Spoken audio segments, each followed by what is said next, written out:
Olá, caríssimo telespectador da Rede Século XXI, obrigado por estar diante do televisor conosco. Que alegria no primeiro dia da semana dedicado à ressurreição do Senhor, o dia do Senhor no final deste dia, neste final de tarde, está com você nos próximos 30 minutos. Certamente a providência divina nos ajudará a compreender, a aprofundar um pouco mais a nossa fé, refletindo pela 8ª vez esse argumento tão importante, uma das verdades esquecidas em muitos ambientes cristãos católicos, a ira de Deus. É preciso ter coragem de falar da ira de Deus numa época em que esta categoria bíblica anda meio obscurecida e, não sei se com boa ou má fé, quero crer de boa fé, fala-se apenas da misericórdia de Deus, da bondade de Deus, da ternura de Deus, o que é uma realidade corretíssima, por favor. O problema está em que quando você não admite uma categoria bíblica também falada, também pregada, também citada, também comentada, também exposta, evidenciada na Escritura, que é a ira de Deus, que é uma característica que nunca se opôs à misericórdia de Deus. E em tempos em que o pecado é tão propagado, em tempos de obscurecimento da verdade que é Cristo, é sempre bom voltar às origens e falar dessa que é uma das verdades que andam esquecidas. Deus se ira, Deus se encoleriza, Deus castiga. Não no sentido humano, Deus não se ira como o homem se ira, Deus não se encoleriza como o homem se encoleriza, Deus não castiga como o homem castiga.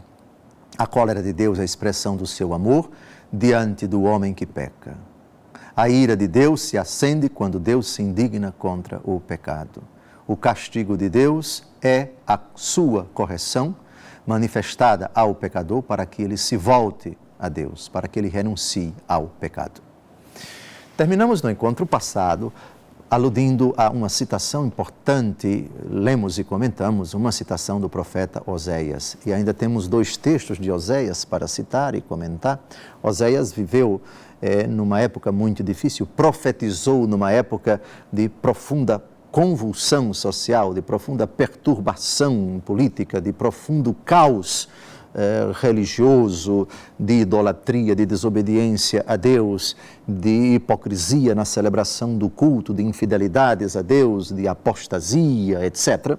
E a sua pregação é exatamente para mostrar que Israel está caminhando para o abismo. Israel vai experimentar a condenação, vai experimentar o castigo por causa dos seus pecados. E a leitura que ele faz sobre esses acontecimentos é dele, a famosa afirmação, é misericórdia que eu quero e não sacrifício. Ele se indigna contra a hipocrisia, ele destila, por assim dizer, a sua, aspas, fúria, pregação, portanto, extremamente enérgica contra os desmandos, contra a desobediência, contra a recalcitrância de Israel. E algumas citações deste profeta são imprescindíveis para nós compreendermos do que trata a ira de Deus. Vamos então já ao outro texto, Oséias, capítulo 7, versículos de 11 a 12. Leiamos e teçamos alguns comentários. Efraim é como uma pomba ingênua, sem inteligência. Apelam para o Egito, vão à Assíria. Se ali forem, estenderei sobre eles a minha rede. Irei prendê-los como aves do céu e os punirei para a advertência de sua assembleia. Aqui algumas ponderações. Efraim, ou seja, Israel, a nação de Israel. Efraim era uma das 12 tribos de Israel. Na época de Oséias, era uma parcela considerável, talvez a mais numerosa de Israel. Procuram aliança com a Assíria, povo pagão, povo idólatra, o que era proibido pela lei. Procuram aliança com o Egito, Israel está aqui, a Assíria aqui em cima, Egito aqui embaixo. Ora, contra o Egito, Israel se aliava à Assíria, o que era proibido. E para se livrar da Assíria, pretendia fazer aliança com o Egito, o que também era proibido. Nação pagã, idólatra, que acreditava em muitos deuses, tanto o Egito quanto a Síria. Vão para um canto, vão para o outro, eu vou punir vocês, eu vou castigar vocês, para a advertência de vocês. Advertência. Para corrigir vocês. Para que vocês deixem de ser uma nação ingênua, sem inteligência, cabeça dura. É a pedagogia de Deus para uma nação que fecha os ouvidos à voz de Deus, que quer realizar aquilo que é proibido pela lei de Deus. Perceberam aqui que a cólera de Deus, a correção de Deus, a punição de Deus, o castigo de Deus não tem nada de humano, como se Deus tivesse um faniquito, uma crise de raiva e ficasse furiosíssimo e disposto agora a varrer da face da terra a sua nação. Nada disso. É para a advertência de vocês. A mãe, quando adverte o filho, ainda que fale enérgico com ele, fala por amor. Quer que o filho deixe de ser tonto. Quer que o filho coloque a razão para funcionar. Esse é o sentido da cólera de Deus quando se acende contra Israel. Tem mais.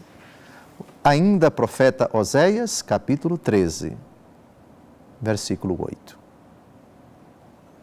Como uma ursa, a quem tiraram os filhotes, investirei contra eles. Fecharei o caminho e lhes rasgarei as entranhas, e os devorarei no mesmo lugar como uma leoa.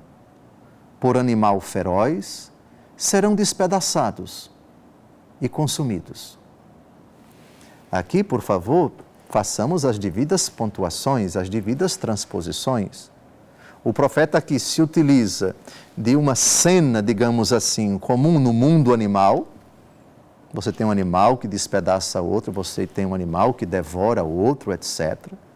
E transpõe para a situação sociopolítica religiosa do seu tempo. Vocês são uma nação desobediente.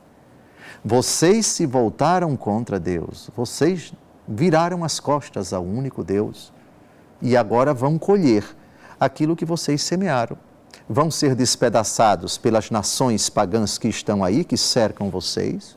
Não quiseram a minha ajuda, não quiseram se confiar no Deus dos exércitos. Preferiram confiar nas suas próprias forças, serão despedaçados, serão devorados.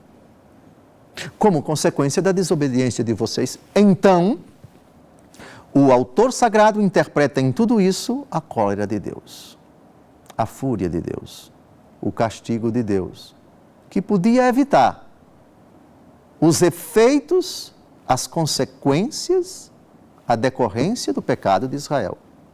E quando Deus não impede, o profeta interpreta: cavamos a nossa cova, buscamos a nossa ruína,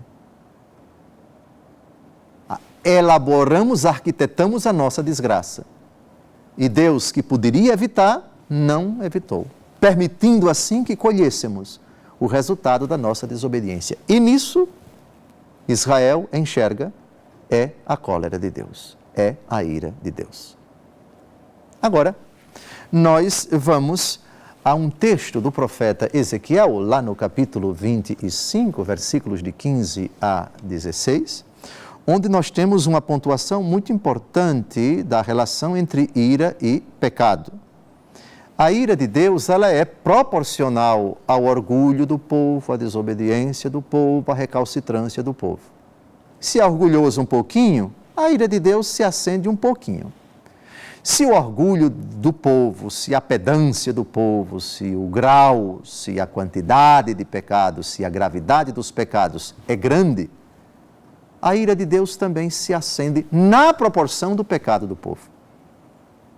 Porque Deus considera, na sua pedagogia infinita, que deve corrigir o povo na medida do orgulho dele. Vamos ao texto. Ezequiel, capítulo 25, versículos de 15 a 16. Eis o que diz o Senhor Javé. Já que os filisteus exerceram vingança, usaram de cruéis represálias, com o coração cheio de desprezo, e em seu ódio inveterado procuraram destruir tudo. Por isso, oráculo do Senhor Javé, estenderei a mão sobre eles, exterminarei os cretenses e farei perecer o que resta do litoral. Exercerei sobre eles uma vingança terrível, furiosos castigos. E quando eu executar sobre eles a minha vingança, saberão que eu sou o Senhor. Atenção aqui, filisteus eram um povo do litoral de Israel, do atual Israel, que habitava no que, mais ou menos, no que hoje nós entendemos por faixa de Gaza.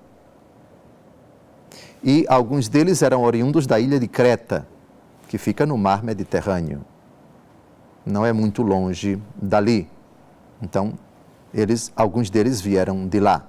E essa nação, ela infligia muito sofrimento, muita dor, muita aflição, muita angústia para o povo eleito. E eles eram implacáveis contra Israel. Um dos inimigos históricos de Israel, os filisteus. Lembram de Golias, que foi morto por Davi? Ele era um filisteu. Pois bem, o sofrimento imposto, causado pelos filisteus a Israel, acabou atraindo o castigo de Deus, a vingança de Deus, proporcional ao tamanho, à gravidade, à duração do mal que os filisteus causaram a Israel. O texto nos faz lembrar uma frase de Jesus: com a medida com que medirdes, sereis medidos. E o apóstolo Paulo, em Filipenses, capítulo 6, versículo 7, o que o homem semeia, isso ele colherá. Terminamos este primeiro bloco, não saia daí, depois de um breve intervalo, nós retomamos esse argumento. Pela 8ª vez estamos a refletir sobre uma das verdades esquecidas, a ira de Deus. Deus se ira, Deus se encoleriza, Deus manifesta a sua cólera e o seu furor quando o homem peca, quando a humanidade se afasta dele. E isso em nada contradiz a misericórdia de Deus. Porque Deus é misericordioso, ele se ira contra o pecador que ele ama. Até logo mais.